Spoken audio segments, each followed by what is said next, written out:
You are listening to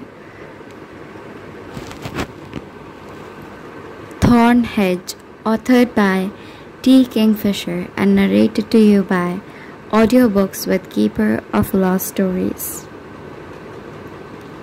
Chapter 1. In the early days, the wall of thorns had been distressingly obvious. There was simply no way to hide a hedge with thorns like sword blades and stems as thick as a man's thigh. A wall like that invited curiosity, and with curiosity came access. And it was all the fairy could do to keep some of the curious folk from gaining entrance to the tower. Eventually, though, the brambles had grown up around the edges, blackberry and briar and dog rose, all the weedy opportunists, and they softened the edge of the thorn wall and gave the fairy some breathing room. Roving princes and penniless younger sons had been fascinated by the thorns, which were so obviously there to keep people out. Hardly anybody was interested in a bramble thicket. It helped too that the land around the thorns became inhospitable. It was nothing so obvious as a desert, but wells ran dry practically as soon as they had been dug, and rain passed through the soil as if it were sand instead of loam. That was the fairy's doing too, though she regretted the necessity. The fairy was the greenish-tan color of mushroom stems, and her skin bruised blue-black like mushroom flesh. She had a broad frog-like face and water-weed hair. She was neither beautiful nor made of malice, as many of the fair folk are said to be. Mostly she was fretful and often tired. "How do they know?" she asked miserably. "Everyone who knew her should be dead of old age by now, them and their children too. Their grandchildren should be grey-haired. How do they even remember there is a tower here?" She was talking more or less to a white sea wolf, a little bird that liked short grass and pumped its tail constantly as it walked. Wagtails were not so clever as rooks or jackdaws or carrion crows, but the fairy liked them. They did not make fun of her like the crows would, nor carry tails the way that the rooks did. The wagtail scurried closer, pumping its tail up and down. "They must be telling stories," said the fairy hopelessly, "about a princess in a tower and a hedge of thorns to keep the princes out." She wiped her eyes. She knew that her eyelids were turning blue-black in response to the unshed tears. There was no one to see her except the wagtail, but she pinched the bridge of her nose and tilted her head back anyway. The old habits were still with her. "I can't find stories," she whispered, and a few tears, dark as ink, ran down her face and tangled in her hair. But time did pass, and perhaps the stories were told less often. Fewer men came to the Thornhedge with axes. The wagtails left because they preferred open country, and the fairy was sorry to see them go. Jays moved in, flitting through the thorns and blistering the air with their scolds. They were shy and spooked easily for all their cursing. The fairy recognized kindred spirits, as she still spooked easily herself. As the years trickled away and the thorns filled with dog roses, her soul grew easier. There were stones inside her heart that would never stop grinding together, but they did not weigh so heavily in the years when no princess came. The fairy was filled with dread when she heard the ringing of children and the nearby axes. She crouched in the brambles, toad-shaped, motionless, thinking, "What will I do if they come nearer?" But they did not come nearer. They cut a road through the woods but gave the brambles a wide swath. The tower had been built on a rocky hill, a good defensible place for a castle, but not a good place for a road. The axe-bearers cut south instead, in a long curve over what had once been fields held by the blow. The fairy was afraid for a long time that the coming of the road would mean that the coming of more princes and younger sons, but mostly what it brought were merchants and travelers. None seemed interested in forcing their way through a massive bramble thicket, and perhaps none of them made the connection about how much land the brambles covered, or stopped to wonder what such a dense growth might conceal. The fairy was afraid for a long time that the coming of the road would mean so. She watched the travelers with interest, for those were the only human faces save one that she saw. They were so very different in so many different shapes and colors, pale, fair-headed men striding down from the north, and dark-skinned men in beautiful armor riding in on horses from the east, men in caravans who looked like old royal family, serfs and peasants in homespun, the traveling folk in their wagons, a great cross-section of humanity who would pass one another on the road and nod and sometimes stop and speak in unfamiliar languages. One of the few kind gifts given to and by the fair folk is the ability to speak any of the languages of the earth. The fairy could understand what they were saying, but while the words were familiar, the rest was not. She did not recognize the names of the cities they spoke of, nor the kings nor the caliphs, and details of taxation and trade law was beyond her. The tide of people grew and grew, and a trade house went up a few miles away. The fairy could see the smoke of it in the sky. She knotted her fingers together and huddled under the thorn hedge to escape the gnawing fear. "Let them not come," she prayed. She had been told that the fair folk were without souls, and probably that applied to her as well, a befuddled creature betwixt and between. Still, just in case, she prayed, "Let them not come here. Let them not clear the thorns. I do not know how many of them I can hold off. Please keep them away. Amen." She added the last worriedly, not sure if that made it a prayer or if she was supposed to be doing something else. The royal family's priest had been reasonably accepting of her presence, but that tolerance had not extended to teaching her how to make a prayer correctly. Perhaps something hurt her prayer. The flow of people slowed to a trickle. The merchants stopped coming. The fairy saw only a few people. There were men in great bird-like masks and dark, tightly fitted clothes that gleamed with wax. They strode by like herons, like birds of prey, and the fairy cowered away from them. There was something about the masks that were too much like the faces of the elder fair folk.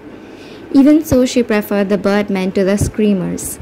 They traveled in groups, half naked, shrieking like animals. Sometimes they stuck themselves with rope of thorns, howling as the blood flowed, then crackling with laughter. They stank of madness. One ran a little way into the brambles, tearing his skin on the thorns, and then staggered out again. The fairy, toad-shaped, waited until the rains had come and gone before she came near those brambles again.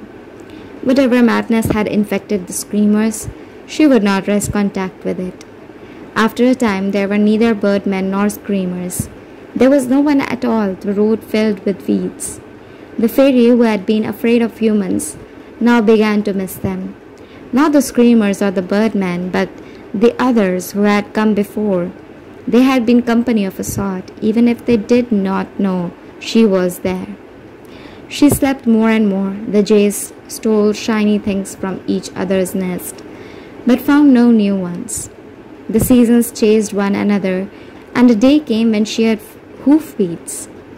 Men coming from the east on their fine-boned horses, riding down the ruined road. They wore no armor. There were 2 birdmen in their midst, also on horses, and they were riding hard as if afraid. After that, the floodgates opened. Men and women came streaming from the east, and then back from the west on horses and on foot, in wagons and caravans. Sometimes they rode with knights carrying banners with red crosses on them. When they spoke to each other, she heard words like plague and graves and so many dead. The fairy called into a ball and wept for the dead, and yet a tiny nagging voice said, "Perhaps the story of the tower will die with them." It was a terrible thing to be glad that the whole cities had died. It must be true, thought the fairy bleakly. I must not have a soul to be relieved even a little, and she cried even more until the ground was black with tears. The weeds were trampled down again in time, and the traffic became more normal. The style of clothing changed and changed again, and the traveling folk came again in their wagons, and still no one ventured into the brambles for a long, long time. It was many years later that Night came up to the edge of the hedge and stood there gazing inward. The fairy was broadly aware when people came too near the hedge with a sensation like a mosquito on her skin. This one stung and she crept toward it, first toad shape, then woman shape, seeking the source. She found a campfire and the Knight camped beside it. It was not yet full dark, and he stood with his back to the flame, looking at the brambles. The fairy did not like that look. It had too much behind it. He was actually looking at the thorn hedge and thinking about it, and that might lead to questions about what was on the other side. Go away, she thought. Go away, quit looking. They can't be telling stories, not now. It's been so long. Eventually he turned back to the fire. The fairy crept closer. By the make of his equipment, he was a Saracen. Was that the word? She could not quite remember. But she recognized the Knight well enough, whatever his faith. He was not terribly tall, and his armor was clean but well worn. His horse had good bones, but the tack was nearly scraped through with cleanliness. The curved sword by his side had empty sockets instead of gems. It all spoke of genteel poverty, a state that she had come to associate with younger sons of nobility. The firelight fell kindly but did nothing to dispel the shadows under his eyes, and a well-trimmed beard could not quite hide the hollowness of his cheekbones. Even so, he was probably vastly wealthy compared to her. Toads had little use for coin, which was just as well because she did not have any. Even in the days when she had lived within the keep with other people, no one would have thought to pay a fairy. On the other hand, she could eat worms and beetles and sleep under a stone, which humans could not, so perhaps it balanced out. He'll leave tomorrow morning, she told herself. He's searching for a place to camp that won't cost any money. That's all. She wrapped her arms around herself. That's all. His head lifted, and for a moment, he was gazing directly at her hiding place. Her first instinct was to go to toad shape, but that would have meant another motion, even a small one, as she dropped to the earth. Instead, she stayed absolutely still, unmoving, not even drawing breath. The fire crackled. He looked away. She exhaled very slowly through her mouth. When his back is turned, toad shape, she told herself, and then away. I don't need to see any more. He'll be gone in the morning. Eventually he turned to care for his horse, and she dropped to the leaves. The hard, warty toad skin enveloped her, and she hopped slowly away.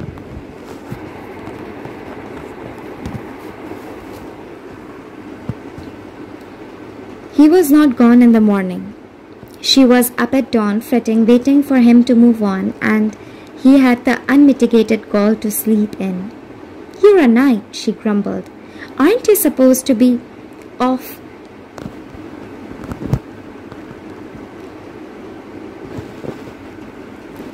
jousting or toppling citadels for some noble purpose or something? Apparently, he was getting a late start on the citadel. The morning was half over before he rose, and it was nearly noon before he had finished mending a stray bit of bridle and finally saddled his horse. And then he did not get on it. He took it by the reins and walked. She trailed at a distance, waiting for him to head to the road. He did not. He walked along the edge of the brambles, always looking inward, skirting the areas where the briars grew thickly in the hollows. On one particular rise where the hedge of brambles was thin, he stopped. He dropped his horse's reins over his head, ground tying it, and then prowled in front of the hedge, looking. The fairy could have screamed. She took shelter under a fallen log farther down the slope and watched him watching the wall. What's he searching for? Is he trying to find a way in? She found herself gazing past him at the thorn wall, trying to imagine what he was seeing. Surely there was nothing there to hint at the tower inside. The roof had been pulled off by the briars long ago, and what remained was cloaked in trees.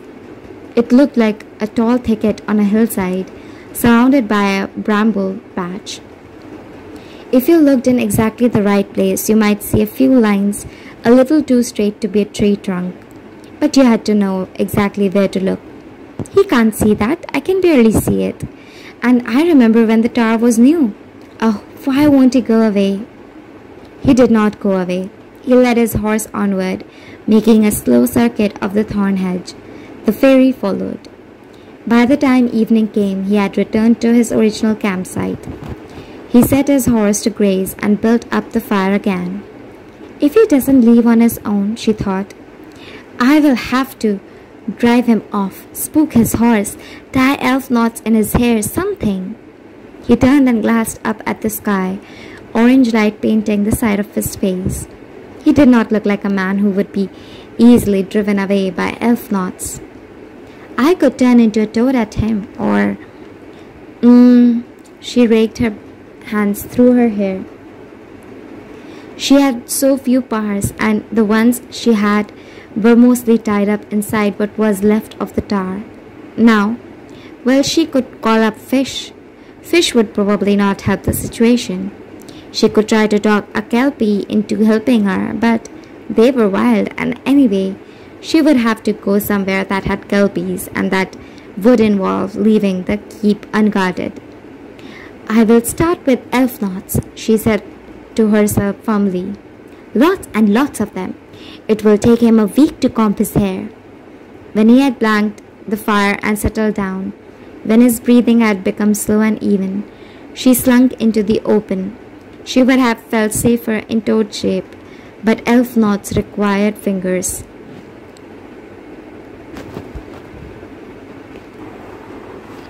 The campsite was full of deep blue shadows. A true fairy, one of the fairy folk by birth and blood, could have folded themselves into the smallest of those shadows and become as invisible as a spider web.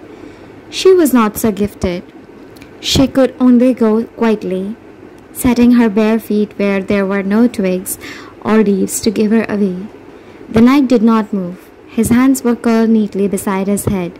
She crouched over him, the least likely of predators, and listened to his breathing. When several minutes had passed without movement, she gave a soundless sigh, and her shoulders slumped with relief. He had thick curly hair, the perfect sort of thing for elf knots. The fairy stretched out her fingers and touched a single strand. It flexed and shivered, slowly teasing away from its companions. She frowned with concentration. Like an impossibly slender serpent, the hair began to move on its own. It tangled around the lock of hair closest to it, doubled back on itself, tangled again. She flicked her fingers again, and a second hair joined the first. Then a third. They snaked in and out, drawing others with them, half knot, half braid. The resulting knot grew larger, binding together dozens of individuals' hair, then hundreds. When a section of his hair as thick as her thumb was a solid mat, she sat back on her heels and let out her breath. It's been so long, but I always was good at elf knots. His hand closed gently over her wrist. Are you done? Asked the knight.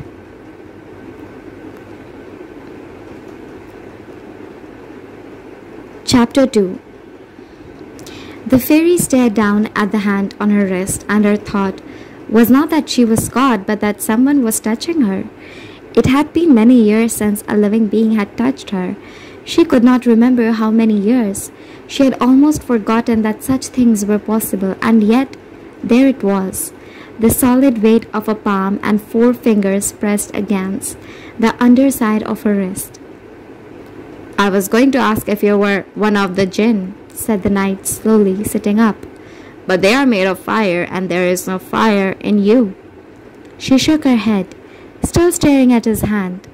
Her skin looked green and sickly in the moonlight next to his. "Are you an elf, then?"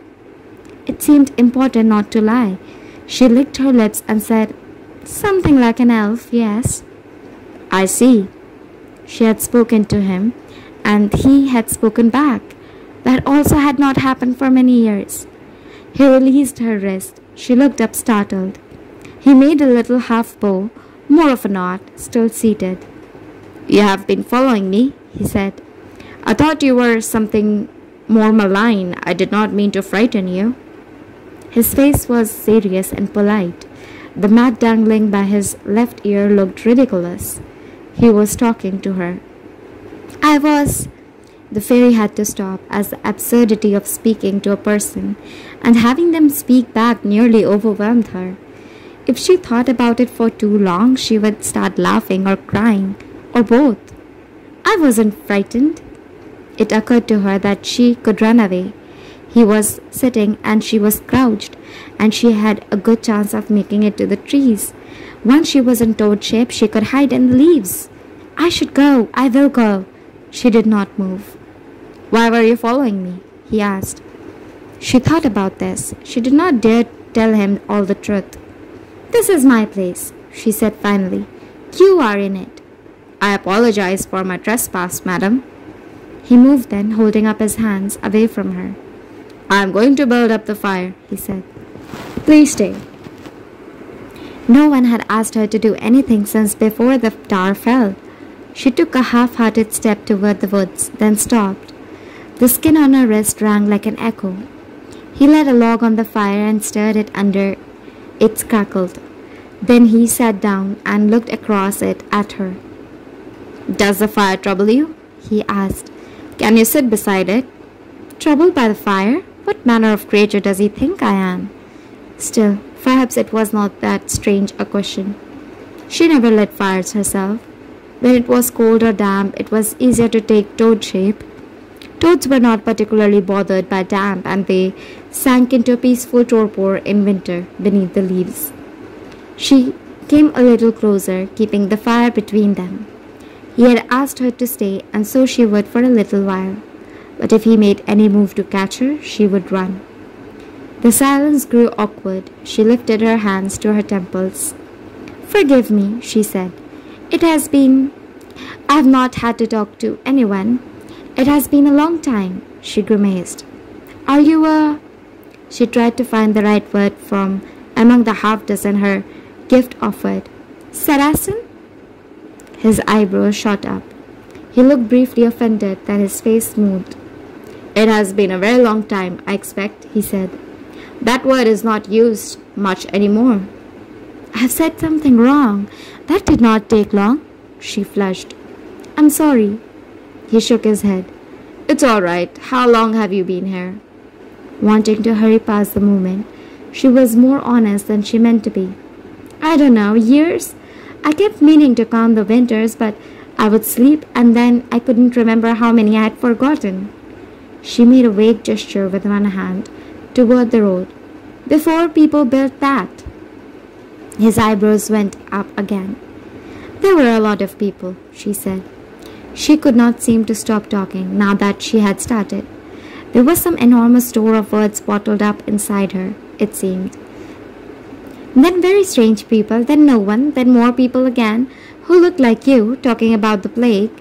The knight rubbed a hand over his face. "You have been here since before the death?" he said. "God have mercy." That seemed a very strange thing to say, but the fairy did not want to ask and risk being wrong again. She clasped her hands together and asked very carefully, "What do you mean by the death?" "A great plague," he said. "Justinian's third plague. It killed half the world, they say. Perhaps a little less. In the Holy Land, though, they found a cure, and they brought it north to heal those who were left. But so many had died, and all the fields were lying fallow." He held his hands out, palm up. There are songs about it now. My people came from Anatolia in the east, fleeing a great famine, and they came here and found all this land and hardly anyone left to work it. Of course, nobody wanted their land taken by outsiders, but they also did not want it going to weeds and wilderness, and the lords that survived were handing out property left and right, because they had lost so many serfs, you see. And then the Seljuks were fighting Byzantium, and whoever won, they were likely to come calling here next. So there was a land act, I think maybe two, and a few minor squabbles over who was in charge of what was left. And then I think the Danes got involved somehow. I'm sorry, I can't remember all of it or the order it goes in. I might have part of it backward. I like books, but I can't memorize dates the way some people can. She nodded. It all seemed very strange. Half the world dead? Was it possible? She stared at the fire, thinking of how many people that must be. All of them real, and how she would never be able to hold them all in her head or mourn for each of them. She hoped that there had been someone to mourn properly for them. She did not think she could take on another task and hope to see it done. Do elves tell their names to mortals? Asked the knight. The great fair folk did not, but since the fairy had no true name for someone to use against her, it hardly mattered. Toadling, she said. He frowned at her. It does not seem kind to call you that. It was her turn to frown. Had she said something wrong again? No, she had been toadling for their whole life. The Green Death had given her the name when she was barely born. Toadling, she said firmly. It is what I am called. And I am Halim, he said. And I apologize for trespassing in your forest. Toadling considered this. It is all right, she said, so long as you leave again. She felt an odd hitch in her chest as she said it. It had been so long since she had spoken to another person, and she had not even come closer to using all the words that she had stored up. She did not want him to leave. She did not want him to stay. She put her hands up to her face. Halim frowned. I do not wish to offend you, he said, but I cannot leave just yet. There is something here that I wish to see. Toadling looked up at his face, startled. There is nothing here, she said. Her voice was high and it sounded angry, and Toadling, who had always hated any kind of conflict, wanted to recoil from it immediately. Nothing. There is at least one thing here, said Hakim, smiling faintly. A fairy girl that I am looking at right now. That is something. Toadling shook her head angrily. Nothing important, she said. You should leave. There is nothing here. If there is nothing here, then why does it matter if I leave? He asked. She inhaled sharply and he held up both hands. I am sorry, he said. That was unkind. You have asked me to leave, and it is hardly the act of a good knight or a good Muslim to stay against a lady's wishes. A lady. Toadling wanted to laugh, but if she started, she would never stop, and it would turn to crying almost immediately. She was sure, and everything was already terrible, and that would only make it worse. There is a story, Halim said, watching her closely, of a beautiful maiden in a tower enchanted by some terrible magic.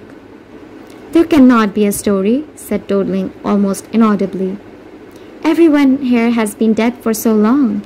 There cannot be a story. Who told you such a story? She took a deep breath, aware that she had not denied it strongly enough. There is no tower, she said, and no maiden. I tell you, there is nothing here. Then why are you here? Asked Halim. She was silent too long, she knew, before she said, I live here. Are you the enchanted maiden? Asked Halim. Toadling stared at him, and this time she did begin to laugh. She tried to choke it off, but she had been right. She kept laughing, and it was a horrible barking laugh, like a toad croaking, and then there were black tears on her cheeks. She heard Halim move and could not bear to look at his face. It would be horror or pity, and she wanted neither. She dropped into toad shape, not caring how it looked, and heard him swear. At least That change had stopped her from laughing. Toads are capable of sarcasm, but their blood runs too cold for hysteria. She scrambled into the leaf litter and ran away. He was still there in the morning, toddling lugged under a log near his campsite, waiting for him to do something. She had relived their conversation in her head 100 times, over and over. She should have laughed when he said there were stories, laughed and then stopped laughing. If she could not laugh, she should have been grave and serious and told him that he had been misled. I should have done anything other than what I did. I'm a fool and more than a fool. What remained to be seen was whether he would leave on his own or whether more words would be required to fix the mess that she had made by speaking in the first place. She hoped not. It has been too long. I have forgotten how to make words do what I wish. He did not leave. Instead, he carefully dressed, boiled tea, and then rose to his feet. He walked to the edge of the woods and cleared his throat. Mr. Strodling, I wish to apologize. I spoke poorly to you last night, and I regret it. He was facing away from her and clearly had no idea where she was. Toddling lifted a back leg and scratched the side of her head. I particularly should not have cursed. I'm sorry. It was unworthy of me. I know that my presence here is unwelcome, and my wish is not to impose. He turned away.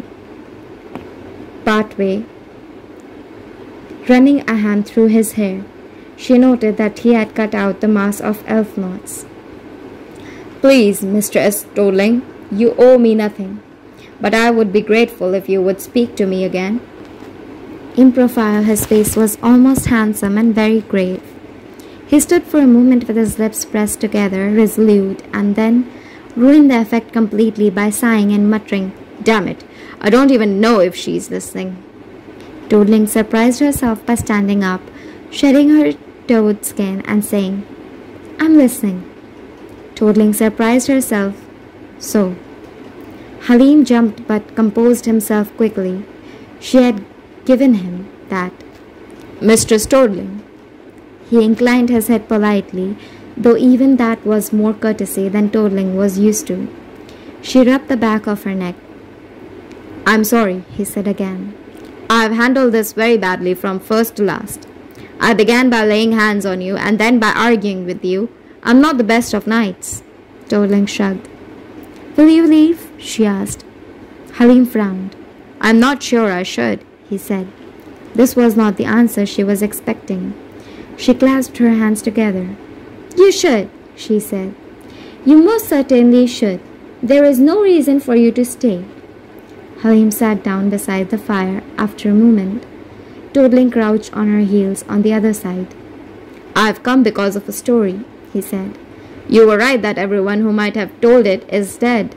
I read it in a book, several books. Toddling felt her stomach drop. Books? Books were terribly expensive, surely. Surely no one would have thought that her father's kingdom was important enough to write down in a book. She clutched her temples. Where did you read such a book? She asked. Who would have written it down? I cannot believe. She was supposed to be saying that there was no tower. She was feeling at this again. He had surprised her, and she could not think fast enough. She had been a toad too long. Her blood was sluggish with it. It was an old book, he admitted, where I found it first. It named a kingdom that I had never heard of, and I was half mad with boredom and looked for something to do. He smiled faintly. There is not a great deal of use for younger sons of poor noble families, you know. My mother thought I might become an alim, but I had no inclination at all, and so I was an overeducated young knight who could barely afford his own arms and armor. I did not know that. Toddling tried to think of a word that was not Saracen. That Mussulman became nice? Muslim, said Halim. And not a terrible devout one, if you must know. My mother was devout enough for the whole family, so we left her to it. He poked at the fire. It has been over 200 years since the plague, mistress. I suspect you would find the world very different now. 200 years? It was immense, unthinkable, and ultimately meant nothing at all. 2 years or 200 or 2000, the magic endures, Toadling sighed. It does not matter. True, it doesn't, she said. I will not be going out in it so long as it leaves my little wood alone. It was Halim's turn to sigh. The world rarely leaves anyone alone, he said. He poked at the fire again. Well, in answer to your question, you will find that there are Muslims and Christians and people who have gone back to the old gods, and an order of knights for each of them. Being a knight isn't about being religious, so much as it is to figure out what to do with your extra sons so they don't tear up the family seat. Every now and then, someone gets the idea we should start chopping each other's heads off. But in practice, the Pope squats in Rome like a spider, and the caliphs glare at one another over their walls, and the rest of us get along as best we can with each other. He smiled faintly. I found the references to the tower and the princess in the library of a Benedictine monastery. In fact, the brother librarian was a good man and glad of someone to talk to. Toadling shook her head, dismayed. That the world had changed did not surprise her, but that somewhere a monastery had a book with the story of the tower in it. It was not true, she said, but her voice sounded unconvincing even to herself. There was a stone keep here, Halim said. 500 or 600 years ago at least, I found it in the old land records, and I have ridden over the country for 40 leagues in every direction, and the only place that it could have been is there. He pointed into the woods, directly at the hidden tower. Toadling tried not to flinch. Now, he said. Then it became obvious that she was not going to say any more. It is possible that the story was false and there was never a maiden in the tower and never a wall of thorns. It is a good story, and perhaps whoever wrote it down simply put the name of an old castle to it, to make it seem more realistic. Toadling twined her fingers together. She felt like he was setting a trap, and anything she said was going to set it off. My brothers would say that I am being very foolish, wasting my time on stories, said Halim. They would tell me to work on some swordsplay instead, so that I can finally win a tourney. But I do not particularly enjoy tourneys, and I do like stories, and I would still like to get into that old keep, if God wills it, and see if there is a tower. Perhaps there is no maiden sleeping in it after all, but there is a great deal of magic in the world, and I will not dismiss the possibility. There is no maiden, said Toadling. Your brothers were right. Halim put his chin in his hand. Perhaps you are the enchanter, he said. Toadling went very still. Or if you aren't the enchanter, you might be enchanted yourself. Should I be trying to break the curse on you? Toadling blinked at him, aware that she was goggling like a startled frog. What? Is there a curse on you? He asked, leaning forward. Oh my, is that it? No. The conversation was moving too fast for her again. I'm not cursed. Which is exactly what you would say if you were, he pointed out. But it's exactly what I'd say if I wasn't. Well, that's true, he considered. Suppose that I go inside the keep and look around. If you're cursed, maybe I'll figure out how to break it. And if not, then I will leave you in peace. I'd rather you just left, she said. You won't find anything inside. He pounced on that. So there is a keep then. Toadling opened her mouth, closed it, then let out a single furious sob. His grin of triumph died instantly. He made a move toward her, then stopped himself. Mistress Toadling, gah, I did not mean to cause you pain. I talked too much. I'm sorry. Apologies made it worse. She had long experience with unkindness, but apologies undid her. Her eyes prickled, and she dashed blue-black tears away. Her face would look as if she had been beaten again. Damn. Go away, she said miserably. Go away, go away. You're only going to make it a mess. She put her face in her hands. A moment later, there was a pressure on her shoulder, and it occurred to her that he had put a hand there, very lightly. Please don't cry, he said. I'm sorry. If I go, will you come with me? Toadling stared up at him. She knew that her face was a mask of ink, but for a moment she was too surprised to care. Come with you? Where? Anywhere you like, he said. You've been here a long time. The world is different. It might be better. You could see for yourself. Leave? Leave here? For a moment she wanted it so badly that she could taste it. No, I can't go. If I go, even if it gets him away, even if I can somehow keep the spell up from a distance, sooner or later there will be another prince, another knight, someone who reads that book, someone will come. And if they get inside, she can get out. I can't, she whispered. Why not? There are so many things to see.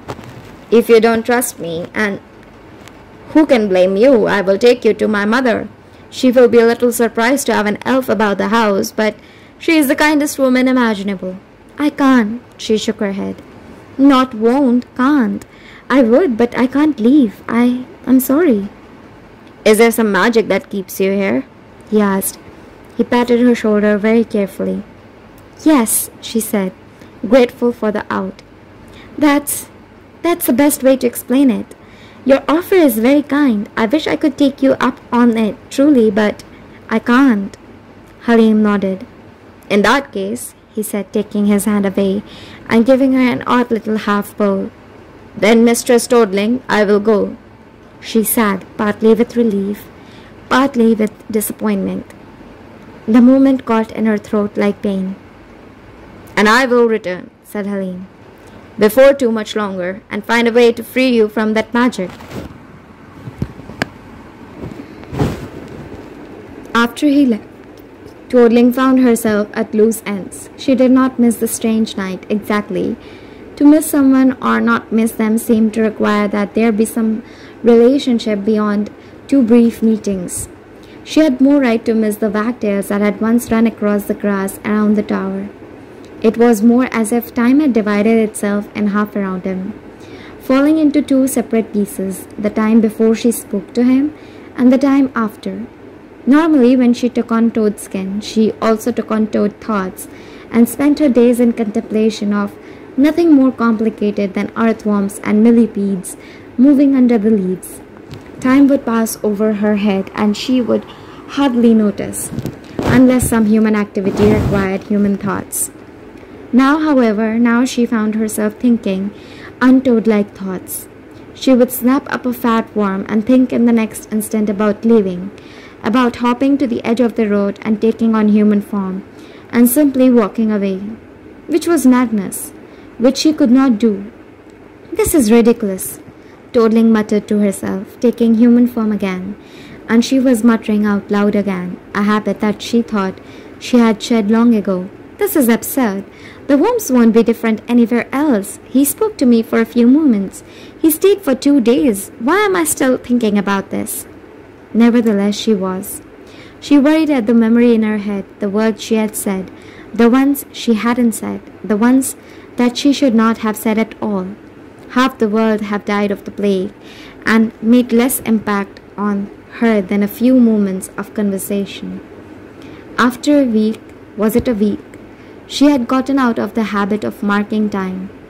It seemed like a long time, but only because she was thinking so much. She came to a decision. I should check, she said. I should make sure in case something had happened. For the first time in many years, Toadling entered the keep. In the beginning, she had visited the keep daily to reassure herself that the sleeper was still there. Then slowly the need to check had faded. She had gone back every few weeks, then once a year, then not at all. It was easier that way. The sleeper became restless if she visited too often. The Thornhedge, which was so inaccessible to a human, was far different when one was the size of a toad. The brambles became a series of highways pounded down by the feet of mice and the long bodies of snakes. Toadling hopped through the Thornhedge. The thorns were as large as the roof timbers to a road, and as easily avoided. She reached the stones of the keep itself, and slipped easily through a drainage hole. The far end was plugged with wet leaves, but nothing she could not force her way through. The walls around the central courtyard were still standing. The thorns had pulled a few stones from the walls, but that was all. It was the south tower where the plants had concentrated, sending long whips off the wall and covering it in a riot of green. She stood up, out of shape, and waited by walking the courtyard. Her fingers trailed over moss and lichen. Trees grew thickly inside.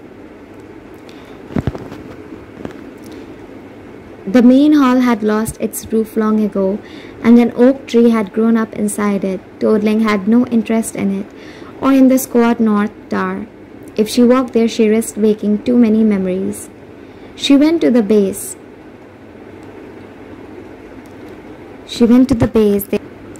Of the south tower and stood looking up.